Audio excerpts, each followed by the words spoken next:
आज हम गणित विषय में भाग देना सीखेंगे बच्चों। सबसे पहला प्रश्न है 9 लड्डू 4 लोगों में बांटे गए। तो बच्चों यहाँ हमारे पास 9 लड्डू हैं जिसे हमें 4 लोगों में बांटना है। तो हम कैसे पढ़ेंगे? 4 का पहाड़ा पढ़ेंगे 9 आने तक। 9 से पहले रुकेंगे, 9 के बाद नहीं। 4 एकम 4, 4 दूनी 8, 4 तियां 12। तो बच्चों 12 बड़ी संख्या हो गई, हमें बड़ी संख्या नहीं चाहिए, तो हम 4 दूनी 8। तो यहाँ लिखेंगे 8, 4 दूनी 8। तो बच्चों हमारे पास 9 में से 8 घटाएंगे तो शेषफल बचा 1। इसका मतलब ये 4 लोग हैं, ये 2 लड्डू है। तो 4 का पहाड़ा 2 बार पढ़ा तो 8 आया। मतलब हम 4 लोगों में 2-2 लड्डू बांटेंगे और 1 लड्डू बच जाएगा। अब बच्चों यहाँ 12 फूल हैं जिन्हें 4 बच्चों में बांटना है। तो बच्चों हम किस तरह बांटेंगे? अब 4 का पहाड़ा हम 12 आने तक बोलेंगे। 4 एकम 4, 4 दूनी 8, 4 तियां 12, 3। तो यहाँ लिख देंगे 3, 4 तियां 12। और 12 में से 12 घटाया तो कुछ नहीं बचा। इसका मतलब 4 बच्चों में 12 फूल समान रूप से बांटे जा सकते हैं। हर एक को 3-3 फूल मिलेंगे। बच्चों अब 22 रुपए 5 लोगों में बांटने हैं। तो हम किस तरह बांटेंगे? सबसे पहले लिखेंगे 22 और 22 में किसका भाग देना है बच्चों? 5 का। तो 5 का पहाड़ा हम 22 आने तक पढ़ेंगे। 5 एकम 5, 5 दूनी 10, 5 तियां 15, 5 चौक 20, 5 पच्चे 25। 5 पच्चे 25 होगा बच्चों, और 25 22 से बड़ी संख्या है तो 25 नहीं लिखेंगे। तो 5 चौक 20, 5 चौक 20 लिखेंगे। 2 में से 0 गए 2, 2 में से 2 गए 0। तो बच्चों 5 लोगों में 22 रुपए बांटने पर हर एक को 4 रुपए मिले। 4 रुपए हर एक को मिले और 2 रुपए बच गए।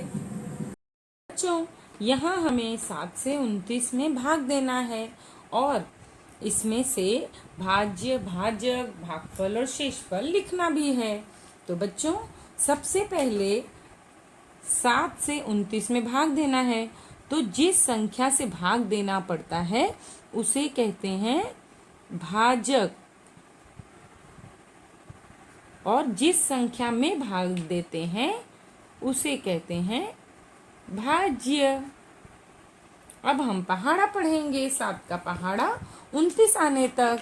7 एकम 7, 7 दूनी 14, 7 त्रिक 21, 7 चौक 28, 7 पच्चे 35। तो बच्चों 35 बड़ी हो गई ना 29 से, तो ये नहीं लिखेंगे। 7 चौक 28 लिखेंगे।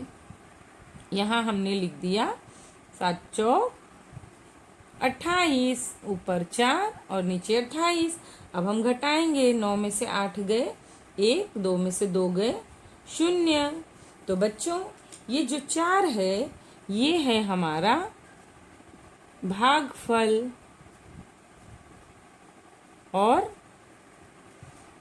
ये जो हमें 1 मिला है ये है हमारा शेषफल। अब हम एक और सवाल द्वारा इसे समझते हैं। ये दूसरा सवाल है 8 भागे 64। तो बच्चों अब आप मुझे बताइए इसमें 8 क्या है? तो 8 है भाजक, मतलब भाग देने वाला, और 64 है भाज्य, जिसमें भाग देते हैं। तो बच्चों अब 8 का पहाड़ा पढ़ेंगे 64 आने तक। 8 एकम 8, 8 दूनी 16, 8 त्रिक 24, 8 चौक 32, 8 पच्चे 40, 8 छक 48, 8 सत्ते 56, 8 अठे 64। तो बच्चों 64 हमें मिल गया। 8 अठे 64।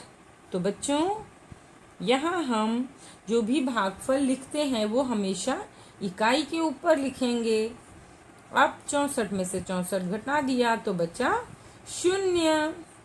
तो बच्चों अब आप मुझे बताइए ये 8 क्या हुआ?